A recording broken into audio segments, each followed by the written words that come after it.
आइए प्रारंभ करते हैं। इतिहास में जिस नया टॉपिक को हम शुरू करेंगे नाम है उपनिवेशवाद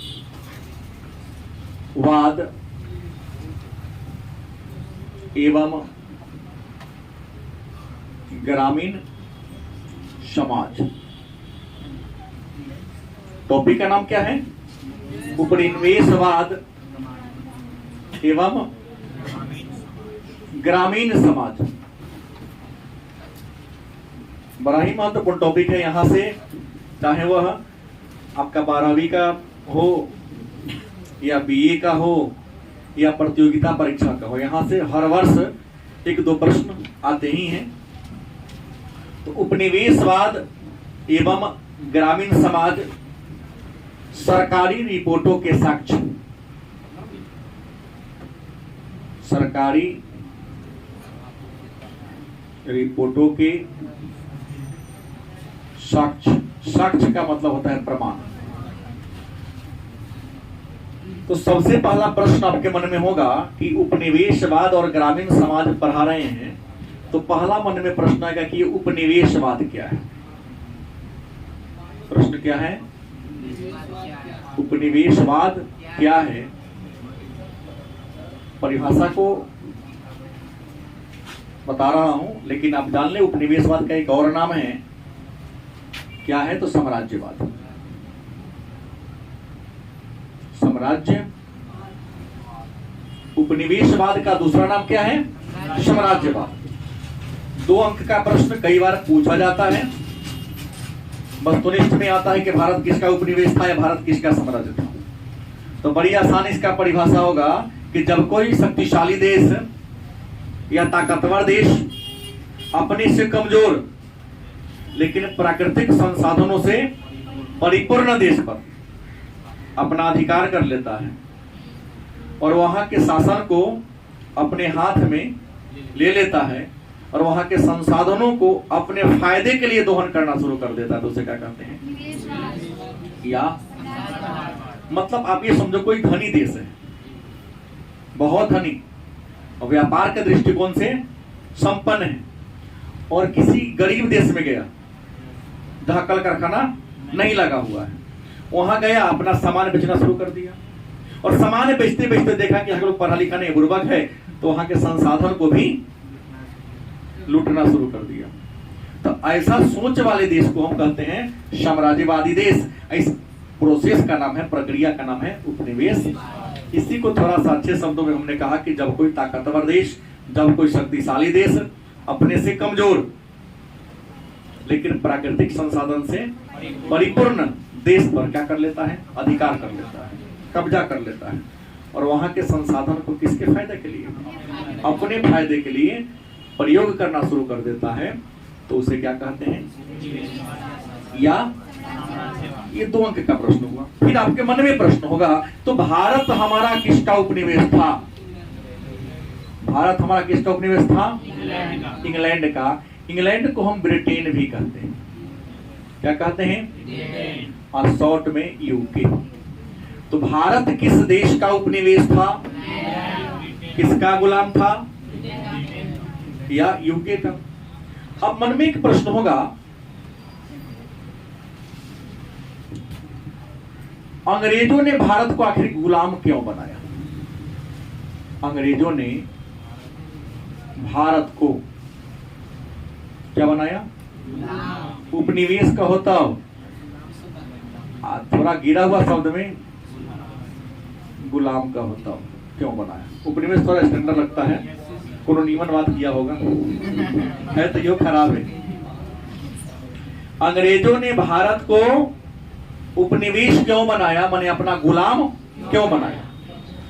तो एक बात जानेंगे कि कोई भी व्यक्ति किसी से मित्रता करता है या कहीं पर जाता है, तो आज का युग आर्थिक युग है, बिना लाभ के कोई किसी से नहीं जुड़ता है। ये तो ऐसे ही अंग्रेज था जिसे नेपोलियन बोनापार्ट ने बनियों का देश कहा। इंग्लैंड बनियों का देश है, ये बात कौन कहा? Napoleon Bonaparte. और एक बात ख्याल रखेंगे, एक बनिया बाजार में तब तक रहता है जब तक उसका सामान क्या होता है? सामान बिकना बंद, दुकान बंद। कंपनियां का। तो अंग्रेजों ने भारत को अपना उपनिवेश या भारत को अपना गुलाम क्यों बनाया? तो विद्वान कहते हैं कि अंग्रेजों ने भारत को कई कारणों से गुलाम बनाया। पहला कारण था उस तरह कच्चे माल की प्राप्ति। क्योंकि एक बात तो आप सभी जानते हैं कि औद्योगिक क्रांति, कौन क्रांति?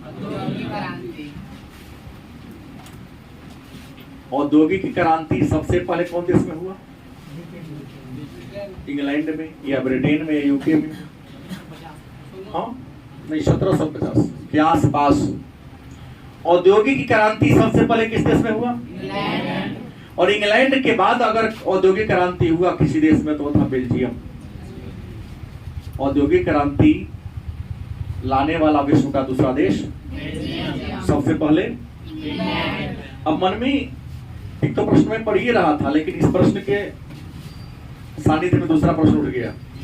पहला कि अंग्रेजों ने भारत को गुलाम क्यों बनाया? तो कई कारण थे। हमने पहला कारण बताया कच्चे माल को प्राप्त करने के लिए। अब कहोगे कच्चा माल होता क्या है?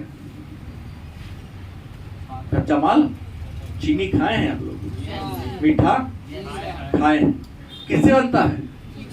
ईख से बनता है। तो मीठा का कच्चा माल क्या होगा? चीनी का कच्चा माल क्या होगा? ईख होगा। तो किसी वस्तु को तैयार करने के लिए जिन साधनों की, जिन वस्तुओं की आपको जरूरत होती है, वही वस्तु उसका क्या होता है? कच्चा माल होता है। तो अंग्रेजों ने भारत को गुलाम बनाया, पहला कारण क्या था? अच्छा, कच्चा माल चाहिए। तो इंग्लैंड में औद्योगिक क्रांति हो गया, लेकिन इंग्लैंड में कच्चा माल नहीं था।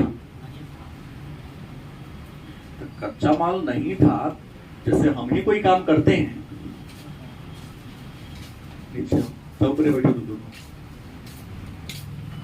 इंग्लैंड में मान लिया कच्चा माल नहीं था, तो भाई कारखाना बंद हो जाएगा। कारखाना को चलाना है तो कहीं ना कहीं से टाइम देख लो, कच्चा माल लाना पड़ेगा। तो अब मुद्दा आया कि औद्योगिक क्रांति सबसे पहले कहां हुई? इंग्लैंड में। तो इंग्लैंड में औद्योगिक क्रांति हुई, तो आपको मन में एक प्रश्न आएगा कि बताइए औद्योगिक क्रांति है क्या? आएगा ना प्रश्न, औद्योगिक क्रांति है क्या? तो पहले के समय में, या यूं कहो कि 1785 ईस्वी से जो काम होता था हाथ से ही होता था। गलत सही? जो काम होता था किससे होता था? हाथ से होता था। जब कोई काम हाथ से होगा समय ज्यादा लगेगा, समय ज्यादा लगेगा तो वस्तु का कीमत क्या होगा? ज्यादा हो जाएगा। तो विज्ञान के क्षेत्र में संसार ने प्रगति किया, विज्ञान के क्षेत्र में प्रगति किया, तो जो काम पहले हाथ से होता था वो काम किससे होने लगा? मशीन से होने लगा। तो उद्योग धंधा के क्षेत्र में मानव बल के जगह, मानवीय श्रम के जगह अगर मशीन की सहायता से हम किसी वस्तु का निर्माण करने लगे, उत्पादन में क्या होगा? बढ़ोतरी होगा ना। उत्पादन में इसी बढ़ोतरी को क्या कहते हैं? याद रहेगा?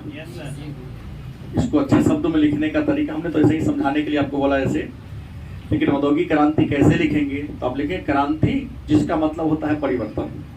क्रांति जिसका मतलब क्या होता है?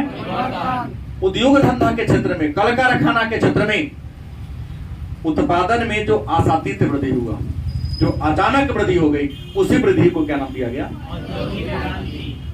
और सबसे पहले औद्योगिक क्रांति कहां हुआ? उसके बाद एक और प्रश्न यहां पर उठ जाएगा। ग्रेजुएशन में कई बार क्या हमेशा ही पूछता है कि औद्योगिक क्रांति सबसे पहले इंग्लैंड में ही क्यों है? एक बार में आएगा ना कि औद्योगिक क्रांति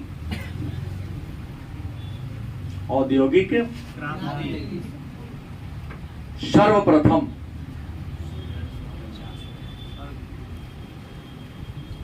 इंग्लैंड में ही क्यों? औद्योगिक क्रांति सबसे पहले कहां हुआ? इंग्लैंड में ही क्यों? अमेरिका में क्यों नहीं? रूस में क्यों नहीं? जर्मनी में क्यों नहीं? जापान में क्यों नहीं? भारत में क्यों नहीं? इंग्लैंड में ही क्यों? एक मुद्दा आ सकता है ना। ये प्रश्न हमेशा ग्रेजुएशन में आता है। देखिए, एक उदाहरण है कि बच्चे रिंग बांध स्थित पीली कुटी में पढ़ने क्यों आते हैं? इस रिंग बांध पर ही क्यों पढ़ने आते हैं? बोलो।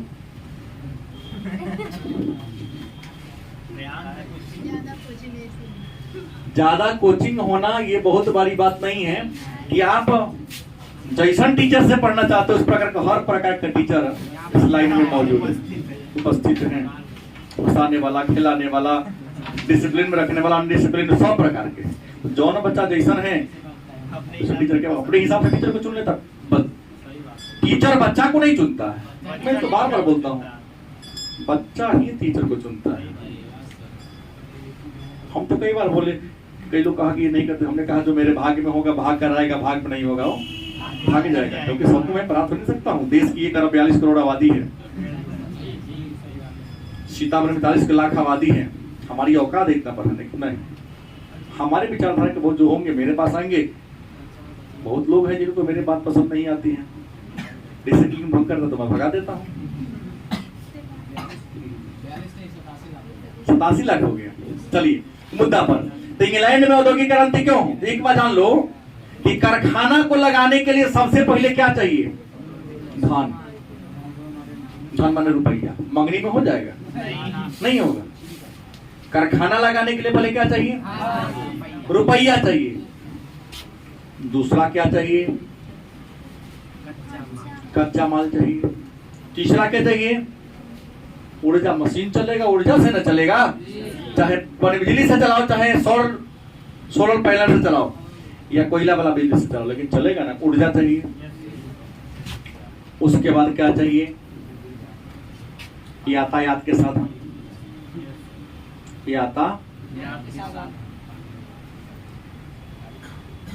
उसके बाद क्या चाहिए? सरकार का संरक्षण।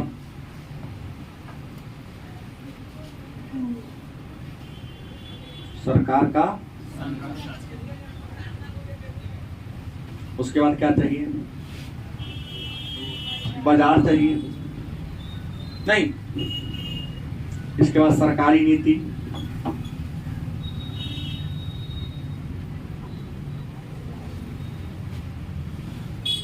गलत सही?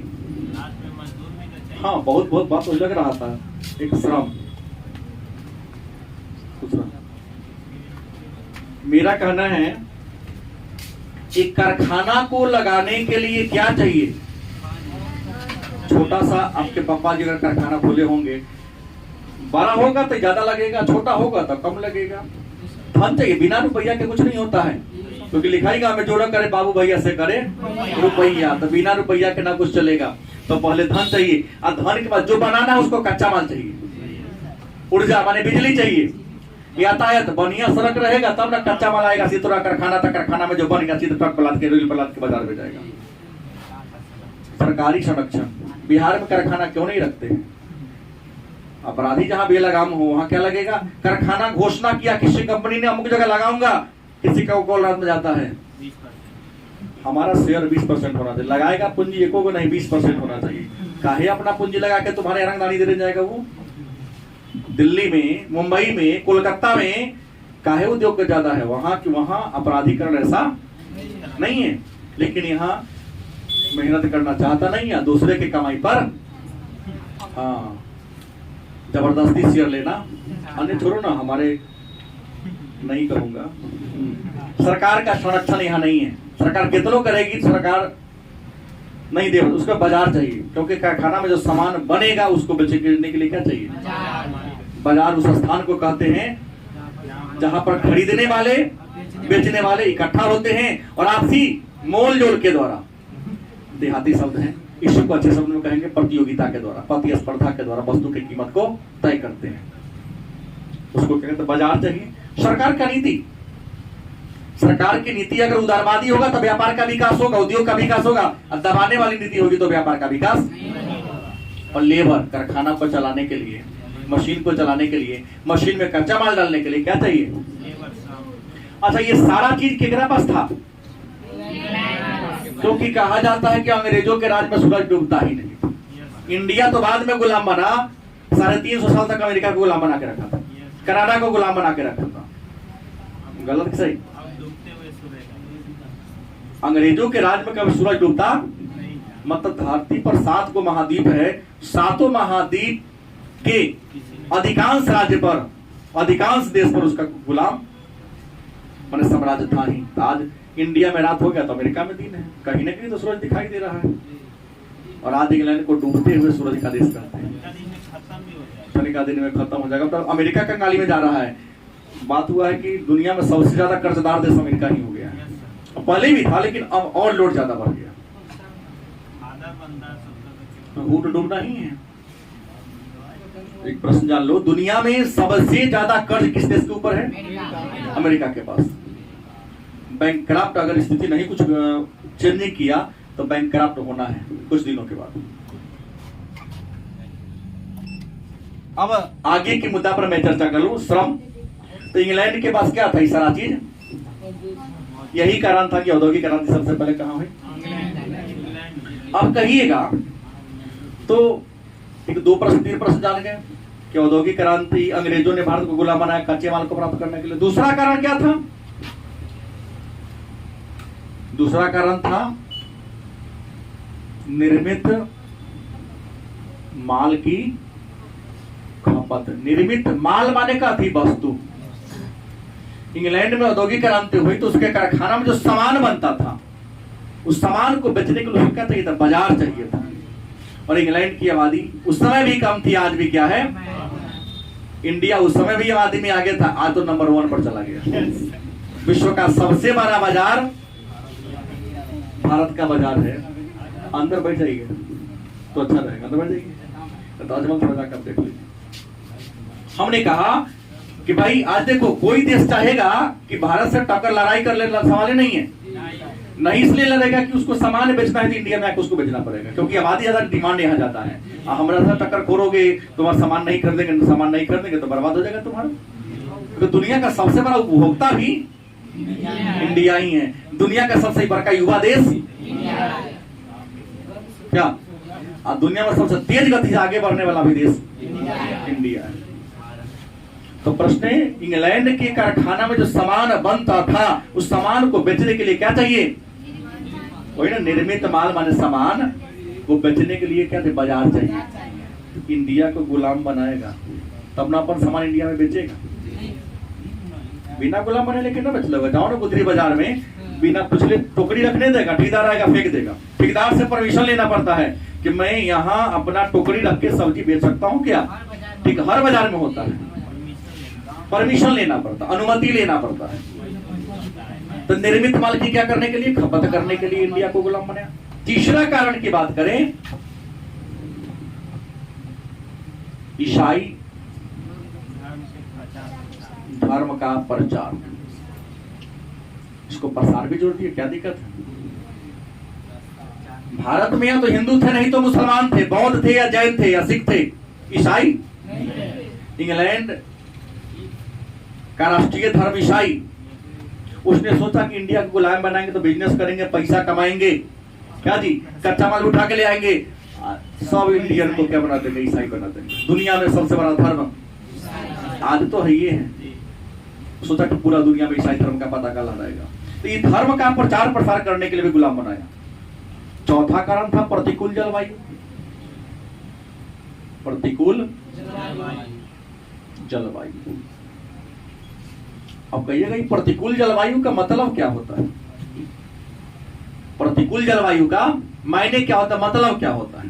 तो प्रतिकूल जलवायु का मतलब ये हो गया कि इंग्लैंड चाहता था कि हमें ऐसे देश मिले, तो हल्कू की तरफ धीरे धीरे टहल की आती 4:30 में कोचिंग में। कितना टाइम लगेगा? पहले चलेंगे घर से। हमने कहा कि प्रतिकूल जलवायु, इंग्लैंड चाहता था कि ऐसा देश हमको मिले जहां मैं तंबाकू की खेती कर सकूं, जहां मैं कपास उगा सकूं, जहां मैं नील की खेती कर सकूं, जहां मैं चाय की खेती कर सकूं। क्योंकि इंग्लैंड की मिट्टी में तंबाकू उगाना, चाय उगाना, नील उगाना, गन्ना उगाना संभव, क्योंकि पथरीली मिट्टी है उसकी।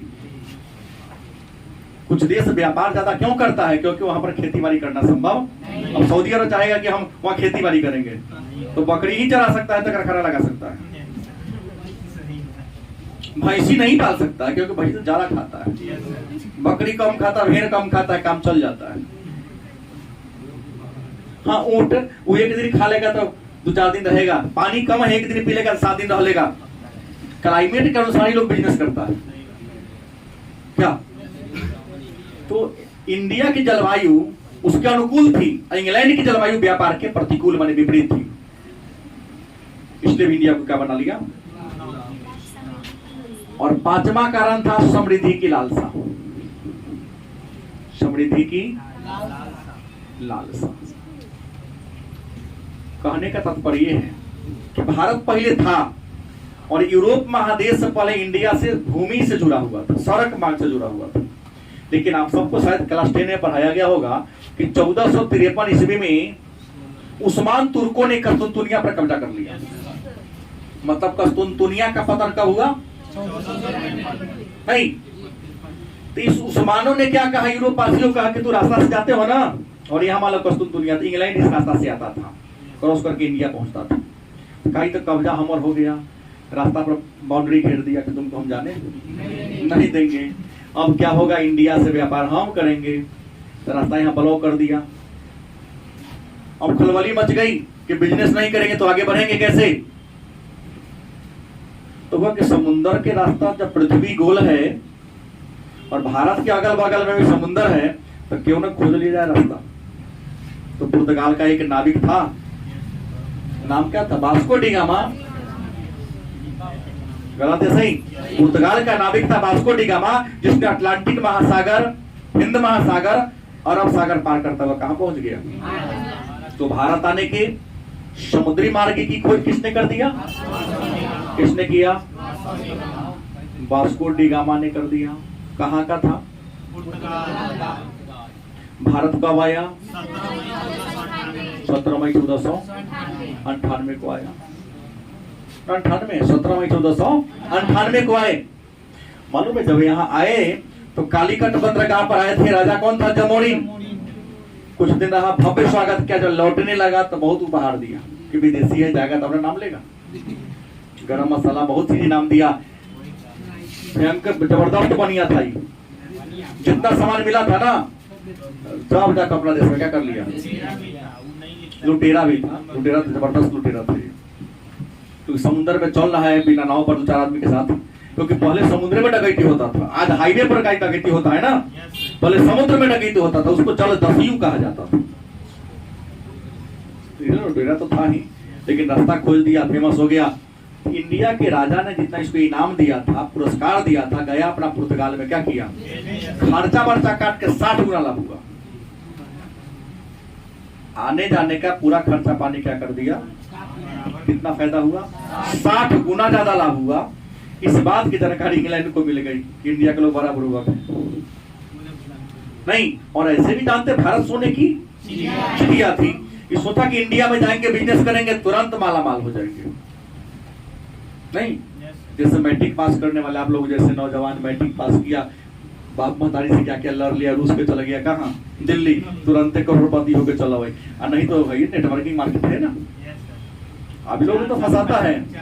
वो आएगा 2 सेमिनार में ले जाएगा, दिखाएगा तो ये तो चलता कौन गाड़ी से, ऑडी से, सपना दिखा देगा। पढ़ाई लिखाई छोड़ दिया, कथी तो सपना दिखा देता है।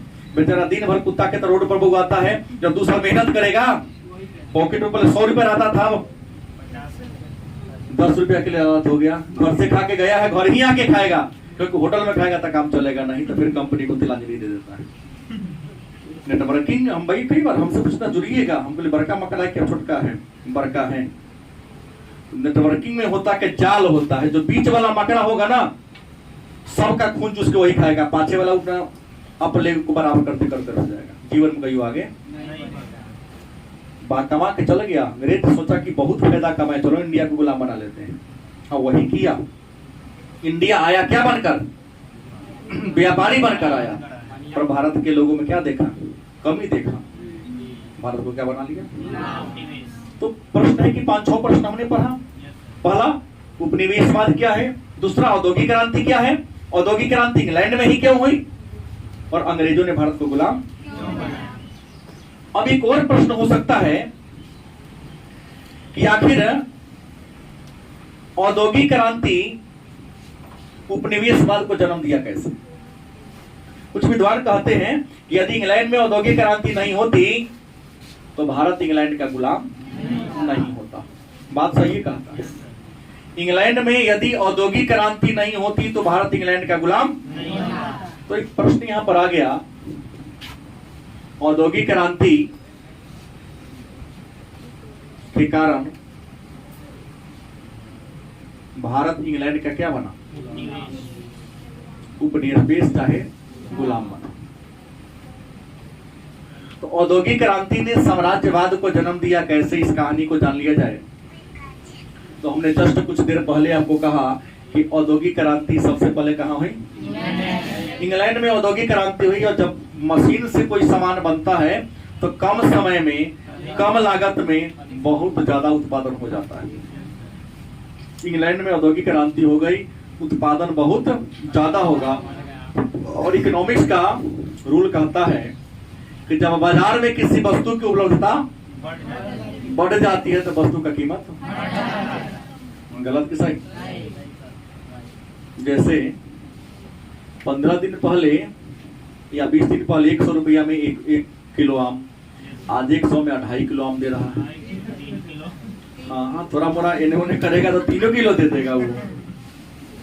बढ़िया मिलेगा तो 3.5। हाँ, बढ़िया मिल जाएगा महिला स्टैंड में तो 3.5 किलो दे देगा। लेकिन चेहरा देख के देता कि बस पर चढ़ के जाए वाला कौन है।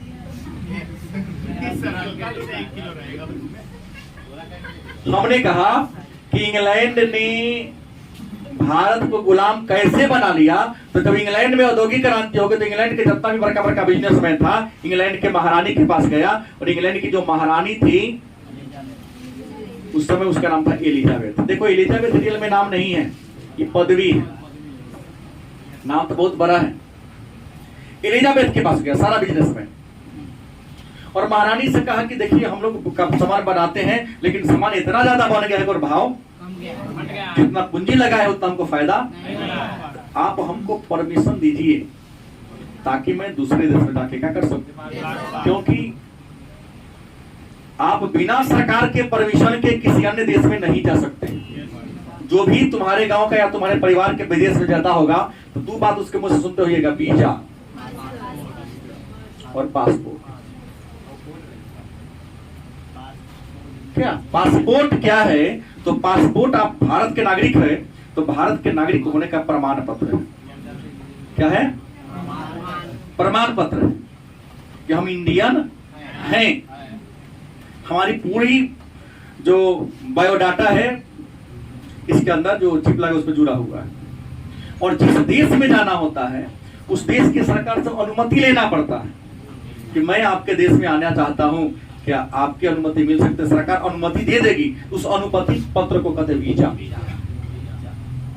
मतलब विदेश में जाने का लाइसेंस हो गया पासपोर्ट, न कि ड्राइविंग गाड़ी चलाने का ड्राइविंग लाइसेंस होता है, तो विदेश में जाने वाला लाइसेंस को कहते हैं, आपको समझने के सेंस में, पासपोर्ट। और जिस देश में जाना है, जैसे मेरे क्लास में आते हैं तो बिना 150 का मैं घुस देता नहीं, लाइसेंस वाले फॉर्म भरना पड़ेगा। तो वैसे ही किसी देश में अमेरिका जाना हो, कनाडा जाना हो, सऊदी अरब जाना हो, श्रीलंका जाना हो, तो उन देश में जाने के लिए उस देश की सरकार सबको परमिशन लेना पड़। सरकार जो परमिशन देगी उस परमिशन पत्र को क्या कहेंगे? हम वीजा कहेंगे। लेकिन एक बात और जान लो, विश्व का 9 गो ऐसा देश है जहां पर इंडियन को जाने के लिए वीजा पासपोर्ट की जरूरत। कितने देशों में? 9 देशों में जाने के लिए। उसमें पाकिस्तान शामिल नहीं है, नेपाल शामिल है, भूटान शामिल है, श्रीलंका शामिल है, मालदीव शामिल है, मॉरिशस शामिल है। 3 सब देश है। पाकिस्तान तो निकट का दूर का दुश्मन है, बगल का नहीं, दूर का कहीं। बगल में पड़ोसी ऐसा नहीं होता है, चीन ऐसा नहीं है। मैंने कहा महारानी एलिजाबेथ के पास गया कौन? व्यापारी सब, और कहा कि हमको दूसरे देश में जाने की अनुमति दीजिए। यह महारानी ने आदेश, एक अधिनियम पारित किया। 1600 ईस्वी में क्या किया? एक ऑर्डिनेंस पारित कर दिया, एक्ट पारित कर दिया। और इस एक्ट के द्वारा उसको दूसरे देश में व्यापार करने की अनुमति दे दी गई।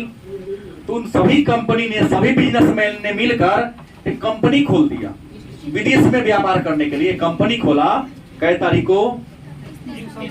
31 दिसंबर 1600 ईस्वी को उन एक व्यक्ति का कंपनी नहीं है, इंग्लैंड के सभी बड़े बड़े उद्योगपति लगभग 100 लोग था इसमें, उन 100 ने मिलकर एक संयुक्त कंपनी खोली। उस संयुक्त कंपनी का नाम था British east India company, BEIC, Hindi में ब्रिटिश ईस्ट इंडिया कंपनी। स्थापना कब हुई? और महारानी ने कहा कि तुम जाके केवल कितना बरिस 15 साल बिजनेस करो पूर्वी देशों के साथ। 15 साल में तुम्हारा रेपुटेशन ठीक रहेगा तो हम आगे बढ़ाएंगे, और नहीं तो जिस देश में बिजनेस करने जाओगे सरकार का कोई कंप्लेन आ गया, लाइसेंस रद्द, वीजा पासपोर्ट खत्म। महारानी के आदेश से ईस्ट इंडिया कंपनी भारत आने का सोचा, लेकिन नियम है जिस देश में जाओगे तो पूरा ट्रक लाते थोड़ी चल जाओगे केवल, पहले राजा से अनुमति लेना पड़ेगा ना। तो जिस समय ईस्ट इंडिया कंपनी की स्थापना हुई, भारत का राजा कौन था? अकबर। कौन था? और ईस्ट इंडिया कंपनी ने भारत के साथ व्यापारिक संबंध स्थापित करने के लिए अपने एक एजेंट भेजा। उस एजेंट का नाम था कैप्टन हॉकिंस। तो भारत आने वाला पहला अंग्रेज ये आया कब? 1600। कब आया? इस समय इंडिया का राजा कौन था? अकबर का बेटा। नाम क्या था? जहांगीर। क्योंकि अकबर तो 1605 में मर गए, आया 1605 में, जहांगीर आ गया, आया 8 में। तो जहांगीर के दरबार में गया कौन? Captain Hawkins. उनसे प्रार्थना किया, विनती किया कि हमको इंडिया में व्यापार करने की अनुमति। लेकिन अंग्रेजों से पहले भारत में कौन आ चुका था? पुर्तगाल, या पुर्तगाल के निवासी को पुर्तगाली कहते हैं। ये जाके अंग्रेज कैप्टन होगा जहांगीर को चढ़ा दिया। ये देखा कि दूसरा व्यापारी व्यापार करने आएगा तो हमारे समाज में व्यापार में कमी आएगी। जैसे मैं अकेला दिन भर में, जैसे मान लो किसी बाजार में एक ही आलू का विक्रेता है, सारा ग्राहक उसी से खरीदेगा। अगर उसके दुकान के बगल में एक और आलू का दुकान खुलेगा तो जो ग्राहक घटेगा उसी में से न घटेगा। तो पुर्तगाली सोचा कि हम अकेला बिजनेस इंडिया में कर रहे हैं, अगर अंग्रेज आ जाएगा तो वो भी सामान बेचेगा तो हमारी बिक्री क्या हो जाएगी? थोड़ी तो घटेगी। जहांगीर को चढ़ा दिया। अंग्रेज अच्छे लोग नहीं हैं, बहुत बुरे हैं। राजा के पास दिमाग उमाग होता नहीं है, जे जो कह दिया सो मान लिया। क्योंकि पहले से था तो विश्वास जमा लिया था। जहांगीर ने कैप्टन हॉकिंस को व्यापार करने की अनुमति नहीं दिया, कहा कि ना, जगह ना है बाजार में। कैप्टन हॉकिंस लौट के चला गया। नहीं, जिस जहाज पर चढ़कर आया था उसका नाम क्या था? हेक्टर नामक जहाज पर चढ़कर आया था। उस जहाज का ड्राइवरों पायलट भी यही था। यही ना 15 करोड़ का क्वेश्चन था, कौन बनेगा करोड़पति में? सॉरी 7 करोड़ का केबीसी में, कि भारत आने वाला पहला अंग्रेज कैप्टन हॉकिंस जो हेक्टर नामक जहाज पर चढ़ गया, उसका ड्राइवर कौन था? लेकिन दोनों भाई को हम ठिकानी ठीक हो तो फलन मामला की लास्ट में बोल दिया, 7 करोड़ लेके चला गया। कैप्टन हॉकिंस ही ड्राइवर था उसका। तो प्रश्न ये हुआ कि कैप्टन हॉकिंस लौट के गया तो सब इंग्लैंड का जो रानी का नाम मिलो ना, जो राजा था जेम्स प्रथम था। राजा कौन था? जेम्स प्रथम था। जब राजा को बात की जानकारी मिली कि जहांगीर ने मेरे आदमी को लौटा दिया, व्यापार करने की अनुमति नहीं दिया, राजा को बुरा नहीं लगा, क्योंकि मेरा एजेंट थोड़ी नहीं था, तो कंपनी का एजेंट था। तो राजा ने अपना दूत भेजा। राजा के दूत को क्या कहते हैं? इसका दूत का नाम क्या था? Sir Thomas Roe. कब आया? 1615 में आया था। 1600। इस समय भी राजा कौन थे? क्योंकि 1605 से लेकर 1627 ईस्वी तक मुगल वंश का शासक कौन था? और भारत में मुगलों का ही राज था। सर टॉमस रो राजदूत बनकर आया, जहांगीर के दरबार में गया, जहांगीर को रिक्वेस्ट किया, समझाया। जहांगीर कैप्टन हॉकिंस के बात को समझ गया और व्यापार करने की अनुमति दे दिया। सर थॉमस रो को। तो अंग्रेजों ने को जब भारत में व्यापार करने की अनुमति मिल गई, परमिशन मिल गई, तो अंग्रेजों ने अपना पहला व्यापारी कोठी कहाँ खोला? सूरत में। सूरत कहाँ पड़ता है? गुजरात में। सूरत कहाँ पड़ता है? गुजरात में पड़ गया। अब मैं बता दूं कि इंडिया आया था अंग्रेज क्या करने के लिए? इंडिया आने का उसका उद्देश्य क्या था? लेकिन व्यापार करते करते इंडियन की कमजोरी जान गया। पूरी सारी कमजोरी क्या हो गया? जान गया। क्या? प्राचीन काल से तो कमजोरी जानते ही आ रहा था। यहाँ जाना कैसे कहोगे? क्या जान गया कमजोरी? एक बार की कहानी मैं बता दूं, तुम्ही दोनों को उदाहरण दे रहा हूं। भारत के एक बार अंग्रेज अपना घोड़ा पर सामान लाद के बेच के कहीं से लौट रहा था। शाम हो गया। हाँ, उसको थोड़ा सा पेशाब करने जाना था। घोड़ा को सड़क पर छोड़ दिया। सड़क के किनारे क्या होता है? चला जाता है। लौट के आए तो देखा कि घोड़ा सड़क पर ये नहीं है। अगल बगल में देखा तो बगल में रेहान नाम का एक किसान अपने खेत में कटाई कर रहा था। शर्मा का है गया, पिछले बार इसी पर आ गया था। अंग्रेज ने उसको कहा कि भाई तुम हमारे घोड़ा को भगा क्यों नहीं दिए? क्योंकि बगल वाला के खेत का गेहूं का फसल था, खा रहा था, चल रहा था। हमर थोड़ी नहीं, अजमल भैया कहता हम क्यों भगाए? अंग्रेज समझ गए एक बात को कि भारतीयों की सबसे बड़ी बुराई, जब तक तुमको कष्ट नहीं होगा मेरा विरोध।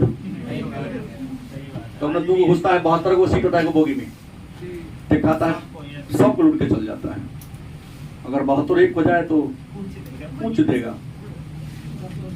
नहीं, एक एक मुखा अगर देगा तो उसका हड्डी का चूरा बन जाएगा। चीनी मिल को फायदा हो जाएगा चीनी साफ करने में।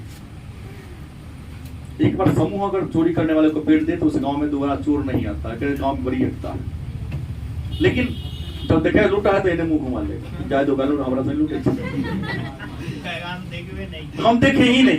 पुलिस आएगा तो नंबर नींद ओवर पड़ गया, ऐसा बहाना बनाएगा ना, पता नहीं चलता है। अंग्रेज बुझ गया कि बड़ी आसानी से यहाँ पर डिवाइड एंड रूल, ओकरा खेत में चलाएंगे वो विरोध ना करेगा, ओकरा खेत में ओकरा घर को लूटेंगे विरोध नहीं करेगा। और व्यापार करते करते भारत की कमी को जान गया और व्यापार करते करते शासन करने वाली कंपनी में बदल गई। तो कहोगे शासन कैसे किया? तो शासन करने के लिए थोड़ा सा लंबा हमको गैप चाहिए, गैप इसलिए चाहिए कि मैं आपको 1757 का एक युद्ध पढ़ाऊंगा जिसको इतिहास में पलासी का युद्ध कहते हैं, और पुनः उसके बाद पढ़ाऊंगा 1764 में एक युद्ध हुआ था, बक्सर का युद्ध। उससे पहले थोड़ा पास मेरे पास टाइम है, मैं बता दूं आपको। अंग्रेज हमारी कमजोरी को जान गया, लेकिन इसकी औकात ये नहीं थी कि मैं यहां पर साम्राज्य की स्थापना कर सकूं, क्योंकि जहांगीर का राज था। जिस राज को अकबर ने नहीं जीता जहांगीर ने जीत लिया। जहांगीर के बाद राजा कौन बना? शाहजहां।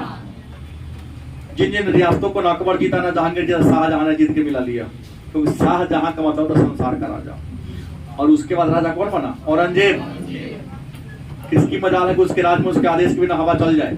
अंग्रेज का हिम्मत, आलमगीर।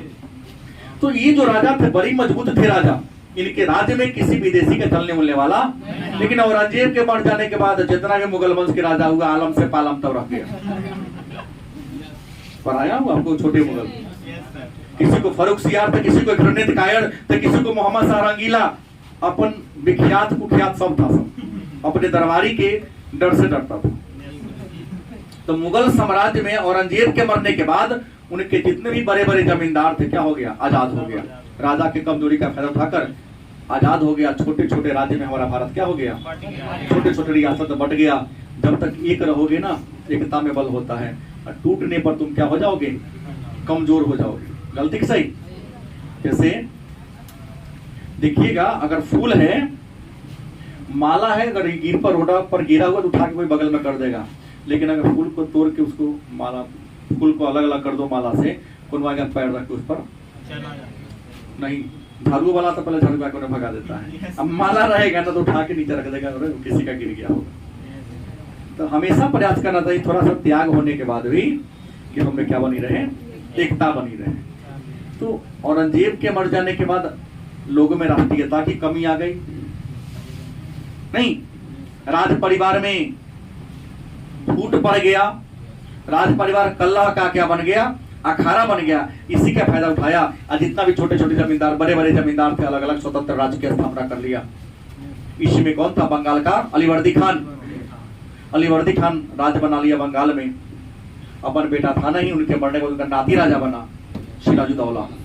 और सिराजुद्दौला के शासन काल में अंग्रेज बंगाल पर दबदबा जमाना समा नहीं, नाती था, नाती था, दामाद नहीं था, घसीटी बेगम का बेटा नाती था, नहीं तो नाती सही शब्द है। आप दामाद पढ़ेंगे किसके बारे में, अलीवर्दी खान के बाद मिर्जाफर बना, मिर्जाफर का दामाद था मीर कासिम, जिसके साथ बक्सर का युद्ध हुआ। खैर जो हो, तो अलीवर्दी खान के मरने के बाद सिराजुद्दौला राजा बना। उसी के शासनकाल में पलासी का लड़ाई हुआ। पलासी की लड़ाई में बंगाल के नवाब को हरा दिया, बंगाल को कब्जा कर लिया। मिर्जाफर को नवाब बनाया। उसके बाद 1764 में बक्सर का लड़ाई लड़ा और बक्सर की लड़ाई में दिल्ली के राजा शाह आलम द्वितीय को भी लड़ाई में क्या कर दिया। अब अंग्रेजों को तो मन में हम तो मुगल वंश के राजा को हरा दिए, अब हमको व्यापार नहीं, इनका शासक बन जाना चाहिए। और शासक बना के अब बंगाल बिहार का टैक्स वसूलना शुरू कर दिया। नाम मात्र का राजा बना दिया शाह आलम को, टैक्स सबसे वसूलने लगा। और तब से 1757 से ही शासन करने वाली कंपनी, सॉरी व्यापार करने वाली कंपनी शासन करने वाली कंपनी में क्या होती है।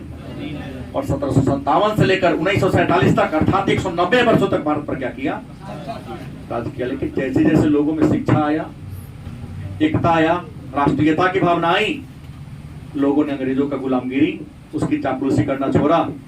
गांधी जैसे नेता का भारत की राजनीति में क्या होता है, प्रवेश होता है, जो आंदोलन को शहर से गांव को जोड़ दिया और लोग अंग्रेजों का क्या करना और आजाद हो गए। लेकिन हम लोग कल के क्लास में पलासी के युद्ध पढ़ेंगे, बक्सर का युद्ध पढ़ेंगे, तब हम आएंगे आगे ग्रामीण समाज, उस पर संथाल विद्रोह